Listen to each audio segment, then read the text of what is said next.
If you know anything about my work, you know that I have a hate-hate relationship with sheet goods. I generally prefer to use all solid wood to wood joinery, but I'm not a fool.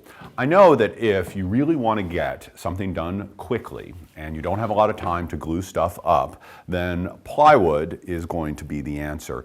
And when you decide how you're going to build your tool chest, I think you really have a couple solutions. Now, you could glue up solid wood. You could go to the home center and spend through the nose to buy solid wood, and this is a pine and is all solid wood. That's certainly an option. The other option is to buy sheet goods, and I purchased one sheet of 1/2 inch shop grade birch and one sheet of 3/4 inch shop grade birch, and that will do the entire chest with a little solid wood trim that we'll talk about here in a minute. The other option is if sheet goods either aren't available to you or you just don't like sheet goods, a lot of the home centers will sell these laminated boards. They'll call them project boards, and they're finger jointed, they're ugly, but they're cheap, and they are solid wood, and they're once they're painted, they're going to look pretty good. So this sheet will cost you about $15, which is going to be a little more expensive than the sheet goods. But if you really want solid wood, that's the way to go. Now, as I mentioned, most of the case is going to be plywood, but there are also going to be some solid wood trim. And this is poplar that we purchased from the home center. A little expensive. You can use pine, but the pine didn't look so good, so we went with poplar. So that is going to be how we're going to build our chest very quickly. We're going to use modern materials so we don't have to glue up any panels, and we're going to use dimensional poplar so we don't have a lot of milling to do. Well, now that we understand basically how we're going to put this together, let's get into the nitty-gritty details of the joinery. Let's talk about what you need to buy specifically when you go to the home center. Let's talk about your shopping list when you're going to go to the hardware store. Now, I already mentioned that you're going to need a 1/2 inch sheet of shop grade birch plywood and a 3/4 inch thick sheet of shop grade birch plywood, but you're also going to need some solid wood. Now, you can look at the cutting list that is on the online extra section of this DVD, or you can simply go and buy a 12-foot long 1x12 with no end checks. Repeat that, no end checks, because you're going to need to use almost every inch of it to make all of the trim on the chest.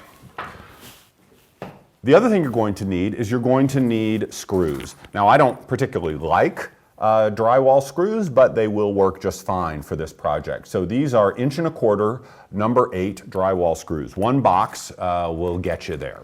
You're going to need some nails. Some nails are going to handle some of the minor joinery, mostly holding panels in place while the glue sets. So here we have some 3-penny finish nails and some 10-penny finish nails. One box of each.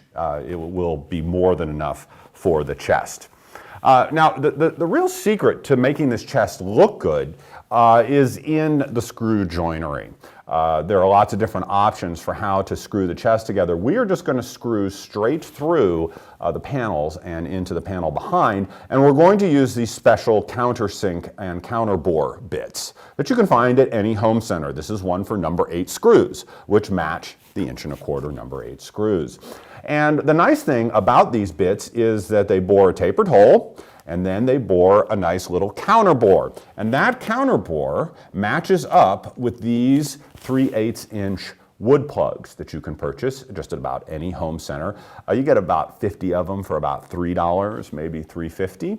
And these are tapered, which you might not be able to see, but they are slightly tapered along their length, so that after you bore that counterbore, you put in drive in the screw, you put a dab of glue in there, and then you knock this flush, and it covers it. And after it's painted, you can't even really tell that there is any screw joinery there.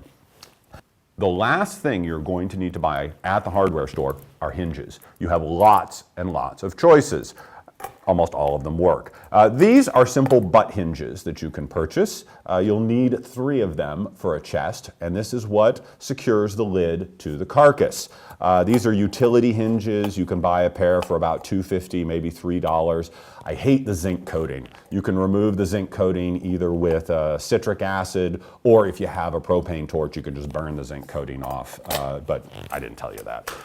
The other option is you can buy what is sometimes called a piano hinge or a continuous hinge. And this is just a very long hinge. What's nice about this is these are a lot easier to install than the butt hinges. This doesn't require a hinge mortise to install it. So if you don't like making hinge mortises, get the piano hinge.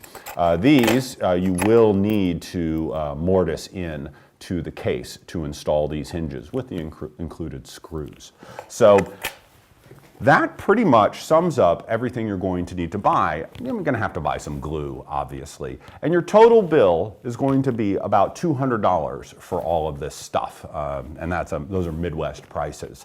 So once you gather up all your materials, then it's time to turn your attention to the tools you're going to need. And so let's take a look at the real basic toolkit that we're going to use to put this chest together.